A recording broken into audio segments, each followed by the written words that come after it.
Hi, and welcome to another episode of Hot Takes with me, the Silver Fox, and I can't help myself, I'm feeling a bit smug, because I said what would happen, and yet again, I was proved right. I told you it would happen, and it has.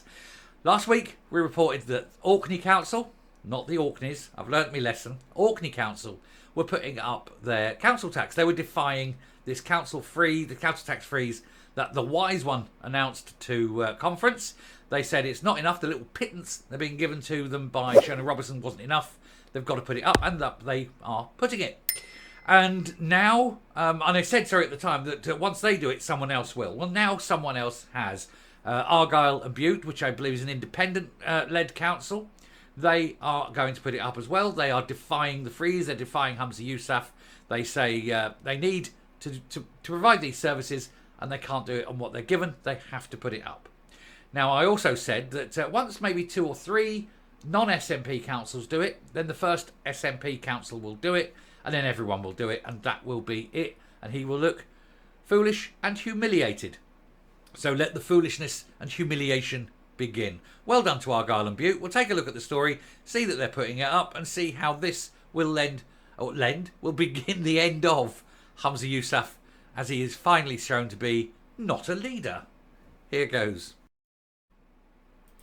So, second Scottish council to defy Humza Yousaf as it prepares a huge 10% council tax rise to cover the SNP cuts. Argyle and Bute Council blamed the Scottish Government for a lack of funding in covering a freeze, despite the SNP's leader's vow in October. Oh yes, we're going to give you a freeze, we're going to do this, and then how much do you need? Well, we're going to need, as councils across Scotland, about £1 billion. And how much did Shona Robertson give them? Around 135 to 140 million. Nowhere near enough. And I knew, as soon as I saw those figures, that councils will go ahead and put the rise up. Unless it is fully funded, it is not going to happen. And lo, it came to pass, as I predicted, that councils will start doing it. And now we have Argyle and Bute, the second. I expect news this week, maybe Friday, if not at the beginning of next week, that a third council will do the same. And then shortly after that, it will be the first of the SNP councils. And that's when, you know, the shit really will hit the fan. I'm not going to get into listen, this is very divisive what I'm going to say, so I'm not getting into any debate on it. I'm just going to say that Argyle and Bute is a very beautiful place. It's one of my favourite places in Scotland. I love driving up that coast. The coastline is magnificent. You've got some wonderful places there. Ardnamurchan and all that. And of course, you've got... Is Argyle and Bute got the railway where Potter is? It's up that way, isn't it? And I'm not sure if it's inside Argyle and Bute, but certainly on that way out there. It's all beautiful up there, and it's one of the... I like going up that way. So, yeah, it's nice that they are defying Humza Yousaf, defying the SNP, basically flipping them the bird, sticking up the middle finger and saying, oi, sod off. We need the money. We've got services that we have to provide, and that tiny, tiny amount you're giving us is nowhere near enough. We don't want the people suffering. So well done them. A second Scottish council will ignore Humza Yousaf's council tax freeze, with the First Minister's pledge increasingly lying in tatters. And as I say, and I've said it before, but these councils have no obligation to do it. If he wants to say doing it, that's fine, but he's got to cough up. He can't not do this. And failure to pay means the money's got to come from somewhere. Unfortunately, it's got to come from the residents, as it were, but that's the way of the world.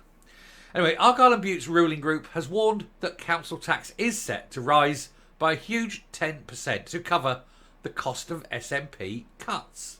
Because, of course, they've cut the housing bill, 200 million, and that went up to all these councils.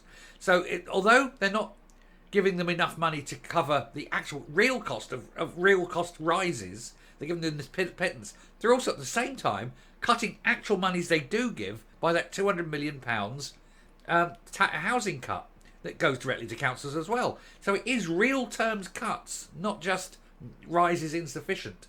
It's actual cuts. They have to be paid.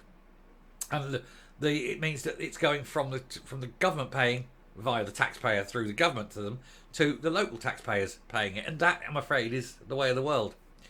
Anyway, it follows Orkney also saying it may raise council tax to offset savings. Mr Yousaf announced at the SNP conference in October that tax would be frozen until the next financial year.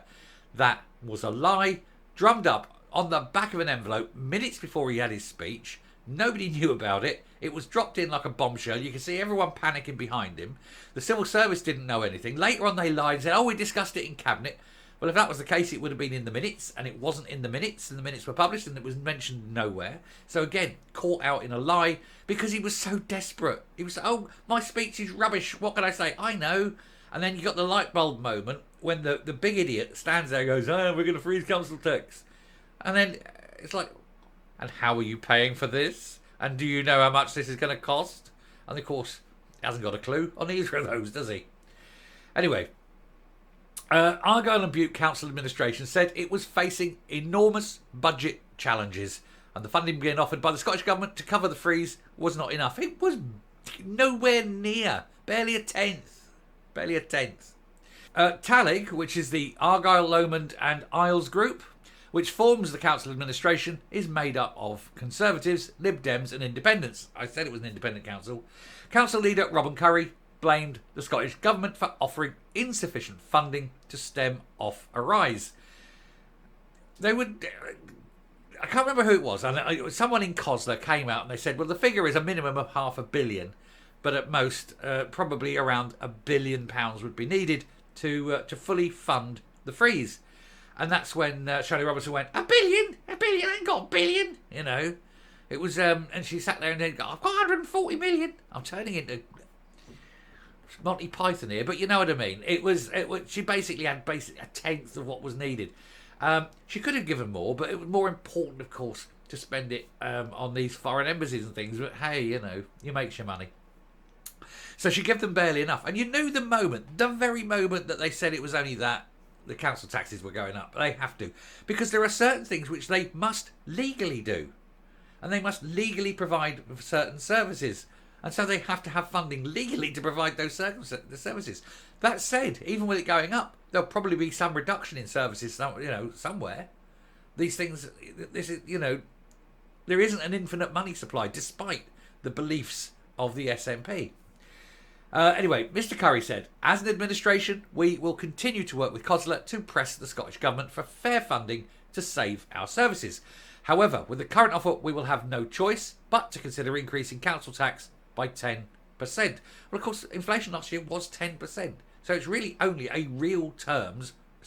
It's the Red Queen, isn't it? It's the Red Queen from Alice in Wonderland, where you have to constantly run at full pace just to stay where you are.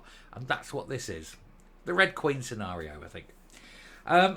He said, I know that a council tax rise will affect people across Argyle and Bute, but the buck for this rests well and truly with the Scottish Government. They have consistently failed to deliver the resources needed for the services run by councils, and this is the result. And it was always inevitable.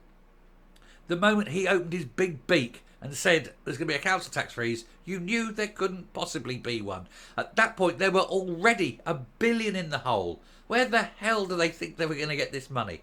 It's a joke, isn't it? The man's a joke. The man hasn't got a clue.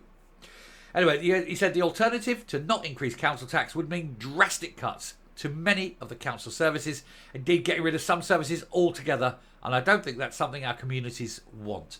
Tory councillor Gary Mulvaney, Deputy Leader and Policy Lead for Finance and Commercial Services, said the council revenue budget has seen over £70 million worth of cuts since 2010. Says, as it stands today, we will look over the precipice with over £20 million revenue gap projected in the next few years. He said, in addition, the capital funding from the SNP government has significantly reduced over the years, and as a result of this, and pressures out with our control, we're now faced with a current capital gap in excess of £20 million. Meeting as a group last weekend, it was clear that to us, the funding being offered by the Scottish Government to freeze council tax this year was inadequate. And at that moment, the council tax was decided. It had to go up. Up it goes. They're not going to be the last. And eventually, I think, all councils will just do it. They have to. They literally have to. They have no option but to do it. He said the council would decide its budget and council tax on February the 22nd. And in response, the Scottish Government said the Scottish Government recognises the crucial role councils play in their communities, which is why their overall share of the 2024 Scottish budget has been increased. That's a lie. That's an absolute lie. I can't get over. How can they just barefacedly lie? They're saying they're giving them, we're giving you like an extra 140 million across all the councils. They're counting that an increase in council funding. But it's not. That's just the help with the freeze. They're counting that freeze money as an increase to the budgets. They've actually cut the actual budget because of the housing things and other things that affect it. And then they're adding that 140 and saying that 140 is an increase. It's complete and utter bullshit. These people lie. They are pissing on your cornflakes and telling you it's milk. It's unbelievable. Anyway, hopefully someone else will come out maybe later this week, maybe early next week, and say they too are doing it. And like I say, I reckon it's the 4th. I'm gonna make an estimate. It will be the 4th council that announces a rise will be the first SNP council. That's my guess. Now look at him. There's a man. He's got a face on there, hasn't he? It looks like he's gambled on a fart and lost. I'm coming up. No, I'm not going to be full of false modesty and all that rubbish. I told you so, and I'm happy I told you so, and yes, I'm feeling pretty good. You heard it here first, folks. I said another council would go, and another council has. It only took 3 days, 3 working days from Friday to now. 3 days, bang. I'm good, and I just knew it. And I tell you, there'll be another one. If not Friday, early part next week, that'll be number 3. And number 4, I reckon, will be the first of the SNP councils. But we should wait and see. We should wait and see. They certainly won't be the last. Others will see it now. They'll all go, oh, well, if they're doing it, we'll do it too. Yeah, it's fine. There's no stigma. Everyone's gone on with it, and everyone's gone, yeah, well, we knew it had to. People accept things. People aren't stupid. The SNP treat people as though they're stupid. But we are not stupid. Anyway, thank you very much for watching. I hope this has earned a subscription. Do please hit that button, ring the bell, leave a like, leave a comment, please share the video, and I will speak to you later. Goodbye.